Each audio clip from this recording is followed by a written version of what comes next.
The Garden Writers Association visited Pittsburg this year, and like a lot of cities of its size, it has an older section. And in this case, of course, we're looking at older plants. Some of these houses go quite a few years back, but beautiful architecture nonetheless. Here we see the bark of a sycamore.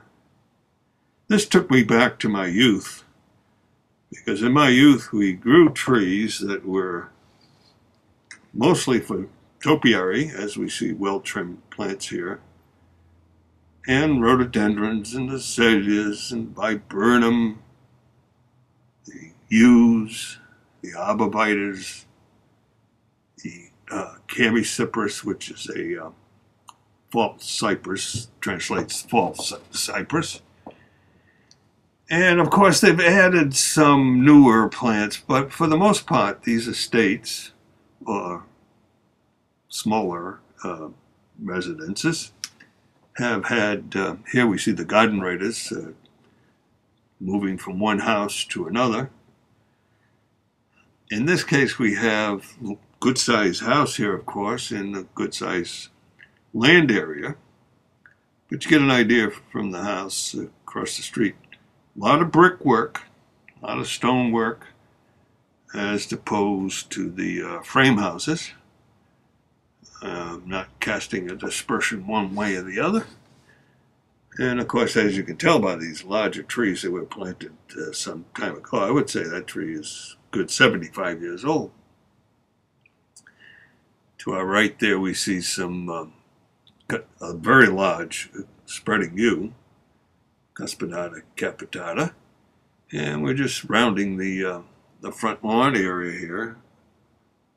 And of course the boundaries have good-sized trees to keep the property secluded. And there are a lot of cities like Pittsburgh that have these areas that include these plants that I grew as a young man in my father's nursery. Here we see a castor bean and a little petunia to add some modern additions. But for the most part, these plants have well, they're good size as we can see, but they have and do require a great deal of pruning, and so I would suspect that these are not do-it-yourself gardeners, that they hire in gardeners to do the plantings, the maintenance, and of course most gardeners like to move plants around, and of course they've added the jardinières and the little amenities that make for a more pleasant environment. Fortunately they're large enough to accommodate these additions of plant material. Here's a spiny Greek juniper, which I never see anymore. Certainly not for sale in garden centers. I've looked for it everywhere, including California. We can't find spiny Greek junipers or California privet. Very inexpensive shrub. We used to sell them for 19 cents a piece. And of course they make great hedges, but require a great deal of time.